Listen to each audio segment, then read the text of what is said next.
৫ লাখ জনসংখ্যার দ্বীপ মালদ্বীপ। এখানে শতভাগ মানুষ ইসলাম ধর্মের অনুসারী। এমনকি দেশটিতে কেউ নাগরিকত্ব পেতে চাইলে মুসলিম হওয়া আবশ্যক। কিন্তু এই মালদ্বীপে একসময় একজন মুসলিম মানুষ খুঁজে পাওয়া যেত না। দ্বাদশ শতকে এক অলৌকিক ঘটনায় দেশটিতে সবাই ইসলাম গ্রহণ করেন। বিস্তারিত দেখুন আজকের ভিডিওতে। পর্যটকদের জন্য পৃথিবীর অন্যতম পছন্দের গন্তব্য মালদ্বীপ। দেশটিতে বিস্তীর্ণ নীলাভ জলরাশি, সারি সারি নারিকেল গাছ পর্যটকদের অশান্ত মনে কোমল ছোঁয়া দিয়ে যায়। প্রতি বছর বাংলাদেশ সহ বিশ্বের বিভিন্ন দেশ থেকে মালদ্বীপে বেড়াতে যান অসংখ্য মানুষ। মালদ্বীপের অপরূপ সৌন্দর্য দেখে কেউ কেউ স্থায়ীভাবে বসবাসের চিন্তাও করে থাকেন। তবে দেশটির আইন অনুযায়ী স্থায়ীভাবে বসবাস করতে চাইলে অবশ্যই ইসলাম ধর্মের অনুসারী হতে হবে, কেননা মালদ্বীপের শতভাগ মানুষ মুসলিম। 298 বর্গ কিলোমিটার আয়তনের দেশটি ক্ষুদ্র ক্ষুদ্র 1190 দ্বীপ নিয়ে গঠিত। এসব দ্বীপের মধ্যে 200টি বাসযোগ্য, যেখানে 5 লাখ মানুষের বসবাস। শতভাগ মুসলিমের দেশটিতে একসময় বৌদ্ধ ধর্মের প্রচলন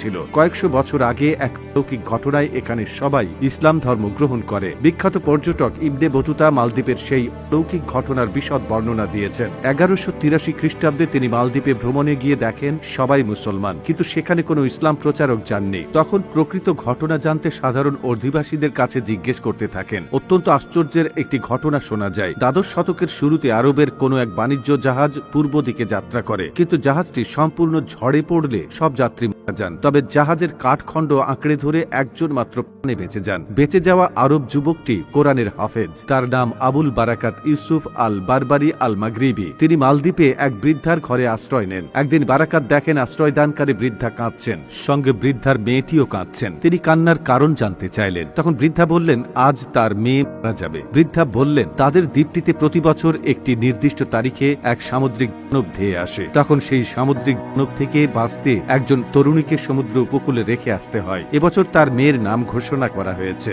ঘটনার বিস্তারিত জেনে বারাকাত মেয়েটির জায়গায় নিজেকে উৎসর্গ করতে চাইলেন। তিনি মেয়েদের বেশে সেনাদের সাথে সমুদ্র উপকূলে গেলেন। সারা রাত জেগে থেকে কুরআন পড়লেন এবং ভাগ্যক্রমে বেঁচে ফিরে আসেন। পরে মালদ্বীপের রাজা বিষয়টি জেনে অবাক হলেন। বারাকাতকে বললেন তুমি যদি সত্যি কুরআন ও আল্লাহর মহিমায় এমনটি করে দেখাতে পারো, তাহলে আগামী বছর এটি করে দেখাও। আমি কথা দিলাম এ দ্বীপের সবাই ইসলাম গ্রহণ করবে। পরের বছর বারাকাত নির্দিষ্ট সময়ে সারা রাত জেগে কুরআন পড়লেন এবং সামুদ্রিক হাত থেকে বেঁচে আসেন।